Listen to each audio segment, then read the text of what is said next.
momentous day. We have just seen Trump and Starmer's press conference, but let's do a blow, easy for me to say, of Starmer's big day out in Washington. It started with Trump taking the mickey out of him for wearing what is probably one of Lord Ali's suits. Ready, shot. Yeah, nice suit, he said, nice suit. Then Trump sat next to the PM, who voted Remain and wanted a second referendum, and then he praised Brexit.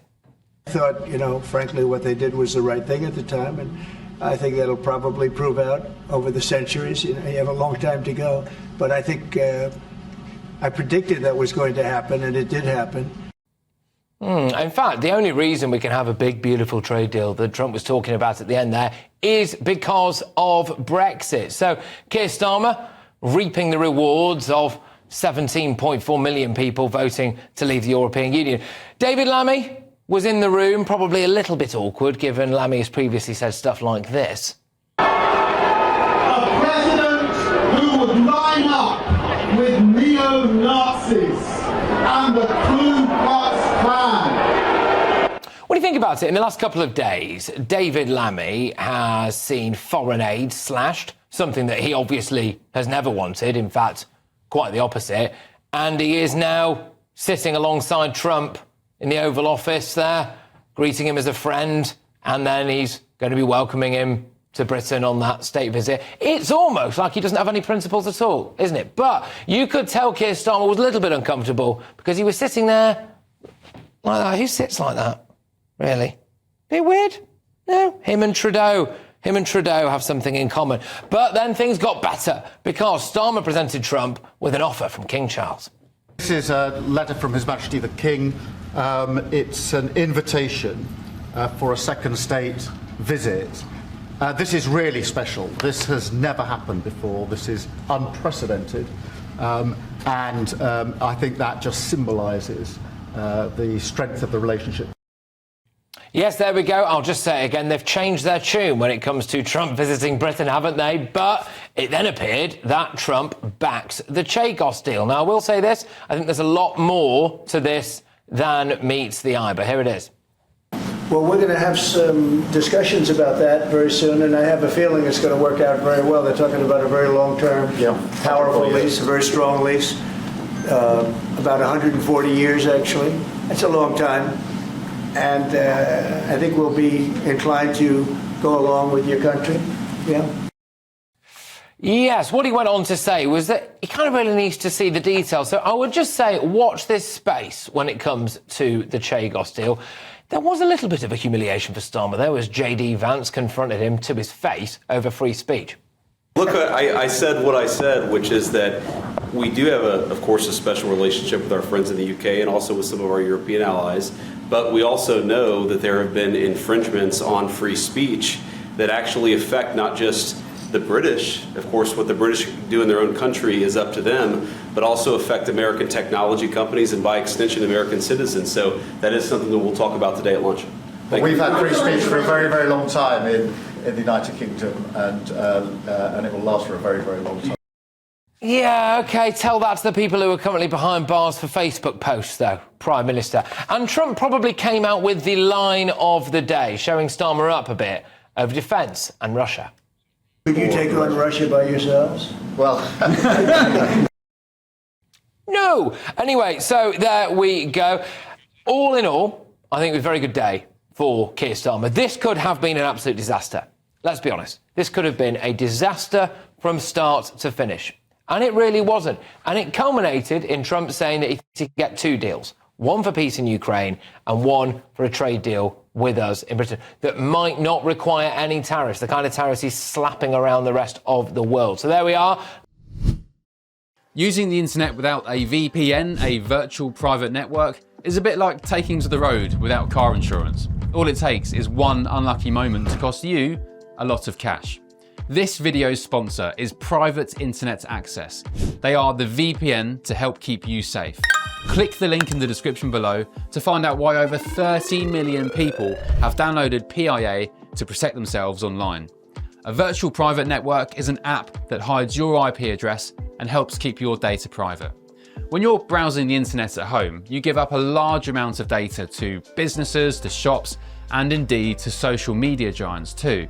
Hackers have the ability to steal your personal data with ease, including sensitive information such as passwords, keystrokes, and even your personal photos. Private internet access helps protect your personal data by encrypting your internet connection to keep your data out of the hands of cyber criminals. And it's not just hackers either to be concerned about. Information can be censored too.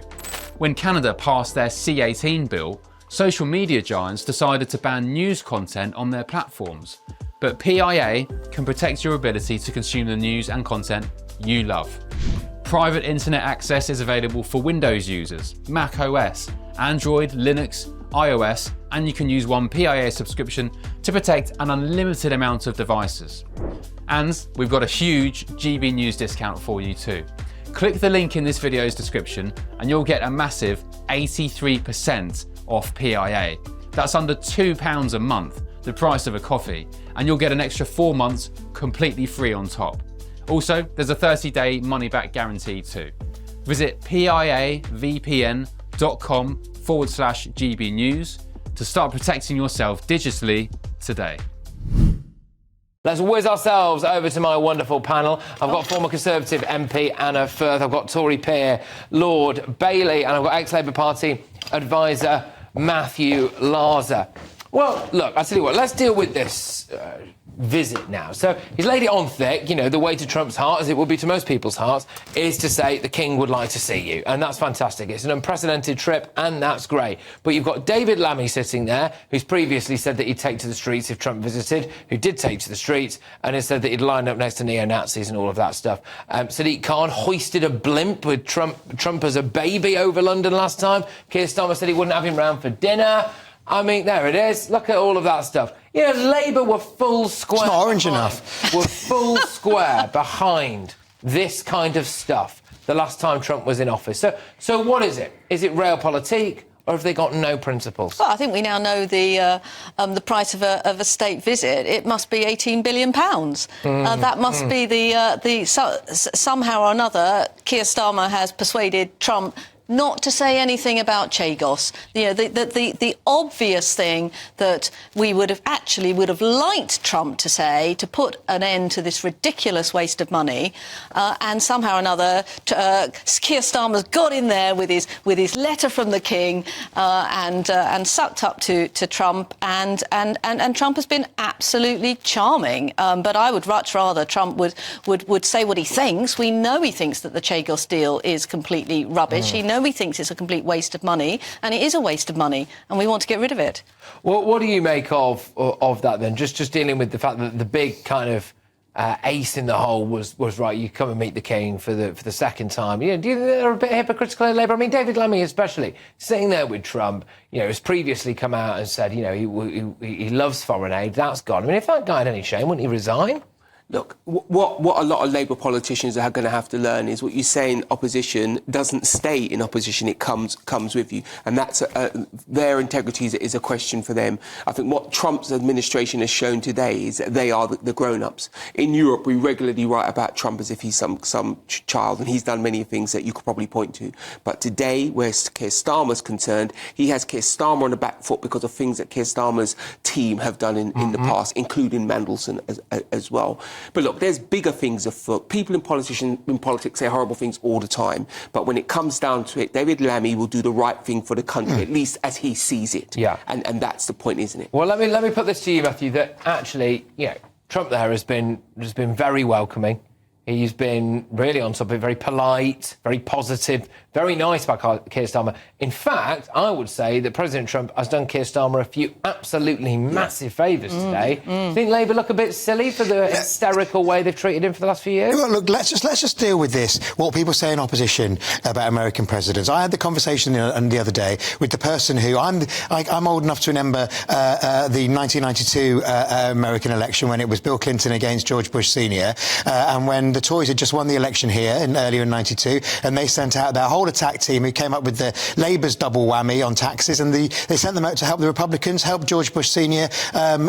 Try and win, and he lost. And so, all parties do it. Nobody in Britain can come out. we hate Trump, we don't share any of the same values, it's Orange Man. Yeah, of course you can. I don't share Donald Trump's values. Absolutely. Because I'm not the Prime Minister. No, I'm not the Prime Minister. I think Donald Trump is wrong on most things. So do the American people. He's got the worst approval record of an American president at this time thing. Fact. Just go and look it up. Just look up the figures. At the moment, he's actually having real problems at home. And one of the reasons he's being nice to Keir Starmer is because he needs some allies, because he can't be alone in the world. But of course the Prime Minister is behaving prime ministerially. That's his job. And just contrast now with what you might have got with Boris, who'd have buffooned his way through that conference and got the name of the country wrong. I think actually you say something quite interesting there, Matthew, and I actually agree with you on this, because actually 43% of American people value the special relationship. So actually, Trump being as pro the special relationship, he is actually playing to his domestic audience as well. All right.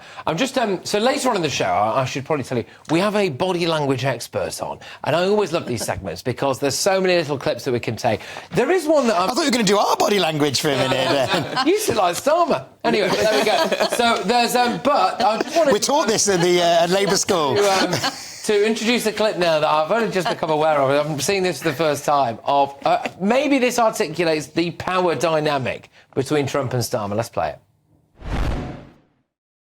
You mentioned Canada. I think you're trying to find a divide between us that doesn't exist. We're the closest of nations, and we had very good discussions today, but we didn't discuss Canada.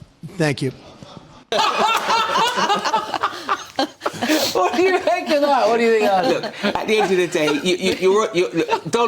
Donald Trump is a huge character. We all know that. You're in his house, you're in his country, he's riding high, and you have arrived... Well, his own mind, not in the polls. Well, no, you arrive on the back foot because of comments that your Foreign Secretary and your Ambassador to America have made, so you're on the back foot. And it reminds me of when Bush met Blair, and he sort of put his hand on Blair's back. That immediately made him a teenager immediately in the room. American presidents, I think there's a school that teaches them to take the power in the room. You've seen it. Well, we saw the Australian Prime Minister of years gone by do that with Her late Majesty the Queen. So, I mean, sometimes there's a kind of trying to own the room. It can go to extreme. I actually think that Trump looks a lot more relaxed, a lot less petulant. It doesn't look as if he's holding grudges this second term compared with the first. I mean, whether he knows he hasn't got another term coming. Yeah, I think that must be it. All about legacy. I think on the lecterns, I think he's coming. I wonder what the wide shot shows about whether or not he's had his lectern made so he looks taller. Because I think they're both roughly the same height. Behind me here, actually, this wide shot. I mean, it's difficult to tell because it could just be the camera. Yeah, but it looked to me. I mean, he is just taller though. Keir Starmer's quite a small man. I mean, how tall is Donald Trump? He's not that. I mean, I'm going to say 6'2". Here's a fact for you. My old boss Ed Miliband is the tallest man ever to lead the Labour Party. Oh, really? We're exactly the same height. Worse, probably. But, oh, certainly not. That's Jeremy Corbyn. That's Jeremy Corbyn. We just played a clip of J.D. Vance, who was, well, he was asked about it, but he did. He was true to his word. He said he was going to confront Keir. So I think he was a bit softer than he maybe could have been on this. But let's play this clip of J.D. Vance over free speech. Look, I said what I said, which is that we do have, of course, a special relationship with our friends in the UK and also with some of our European allies.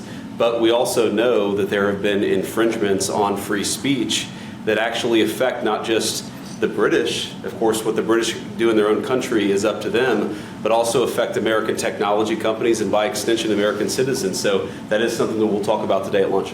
We've had free speech for a very, very long time in the United Kingdom, and it will last for a very, very long time. Well, just before I go to my panel on this to react to that, because there was quite a lot to get stuck into that, I believe we can take down the line from Washington our political editor, Christopher Hope. Oh, good stuff. Fantastic. Well, you were in the room, Christopher. You saw it. You're, as our political editor, go on, I'll throw it over to you. What do you make of what you saw and you experienced today? I think it's gone as well as could be expected, Patrick. You've got the PM came here nervously, not saying much to avoid offending the President of the United States. He's left here with the offer of a trade deal to avoid tariffs. Don't forget, European countries are facing 25% tariffs on cars and others. We are not going to get that, according to President Trump. That's a good thing. He's getting in return a state visit and a promise of a second visit to Balmoral to discuss that state visit, and there he is there. I think I was interested to watch the two. I was in the Oval Office literally about 2 meters from them moments ago. it was quite a warm, I thought, a warm discussion. I think Sir Keir Starmer let Donald Trump take the lead. That's a polite thing, maybe. It was Trump's show, and Trump was calling it as he saw it. But I think what the big thing that hasn't happened is any actual agreement on whether the US will underwrite safety of UK troops if British troops are deployed in Ukraine. That's what I'd worry about. That hasn't happened yet. Here behind me in the White House tomorrow, you'll see President Zelensky meeting with Trump to sign a minerals deal. On Sunday, 18 countries gather in London, convened by Sir Keir Starmer to agree the way he's forward on a peace deal with Russia. We'll wait and see how that goes, but we haven't got any actual guarantee here that British troops will be protected by American firepower if there is a peace deal. That's what I'd worry about. But you've got to say, the optics were good. It could have gone a lot worse. The Chagos deal, the one that's been attacked so much by the right, looks like it's going to go ahead and get agreed. I think this is a win for Keir Starmer, Patrick. Yeah, I mean, I think, let's be honest, so many people in Britain were kind of expecting it to go quite badly, I think. And I think that was reasonable, given maybe Keir Starmer's performances previously. I think that was really maybe the like that was probably more likely than not, actually. And so fair play, you know, he's gone there. I think that trade deal thing at the end is massive. I mean, it looks as though at face value he might have got a big win over Chagos, which, you know, I do have to say I think many people in this country would disagree with that going ahead, but if Trump's waved it through, then so be it. You know, so there we are. Can I ask you a question, though, Christopher, if that's all right? So what are your movements like now, then? So are you about to get back on Keir Starmer's plane, are you, and jet back to Britain? Is that... So what's it like on the plane? What is it? Have you got kind of a trolley service that comes down? Do you have to put up with Robert Preston? The food's quite good. The food's quite good, Patrick. Yeah, we're in a kind of... We're in the cheap seats at the back with all the press. In kind of flying beds are all the officials and the Prime Minister at the very front. He comes back and talks to us. It's called a huddle, and we ask him questions. There's about 25 travelling press pack with Sir Keir Starmer. It's a great honour to do it. I do it with, obviously, GB News, and they support me doing it. But we do try and hold it to account whenever we can. It is quite, you know, I think it's one of these... I think this has been a big moment for Keir Starmer. This week, for me, he's learned how you have to govern. You can't be in opposition all the time. I think cutting the aid budget is so difficult for a Labour leader. He's done that. He's putting the money into defence. I think this may have a bearing on the polls. I think it's a worry for Nigel Farage and Reform UK. How do they respond to that? Because the world's getting a more dangerous place. He said he'll back our troops. What would Farage do? He said remarks in the past about Putin, which would be questionable now. I think he's done... I think he's had a good week, Sir Keir Starmer, and we can't say many times in the past 7 months. Yeah, and sorry, Chopper, just while I've got you, mate, one last one, if you don't mind, because it was just on that foreign aid thing. You know, David Lammy was in the room, and I'm really keen because the cameras were really focused on Starmer and Trump, basically. But I just thought it was quite funny, this, because what was David Lammy like? I mean, he's the one who's said some of the most damaging stuff about Trump, really. Yeah. Foreign aid has been cut, which Lammy obviously wouldn't have wanted as well. So what was he? Was he kind of just sitting there a bit sheepishly? How was he? Yeah, he was sitting there alongside Sir Keir Starmer, facing JD Vance. I was going to ask if I had a chance to ask Sir Keir Starmer a second question. He did say, by the way, he liked my nice smile and things, by the way, Patrick. So he was quite polite about me in the Oval Office in a very strange way. I never had that kind of respect from the president, or leader of the free world. Not even from you, Patrick, but I'll let that go. Wow. No, I was going to ask him. You know, we have heard it from David Lammy. Those remarks in 2018. Lammy told us that he thinks that he's moved on. Well, has Donald Trump moved on? He was let off that question. I think, in a sense, it's a drawing a line under the opposition behaviour of Labour as this government seeks to build a relationship with the US for all our benefit. Absolutely. Well, look, I better let you go to wherever you need to get the heck out of Washington. But Can I show you around? I mean, this literally, this is the White House behind me. Can you see it? Okay. So we're leaving here. I'm not a very good cameraman, am I? But there we are. That's at home. We're leaving now to head to the Andrews Air Force Base and fly home.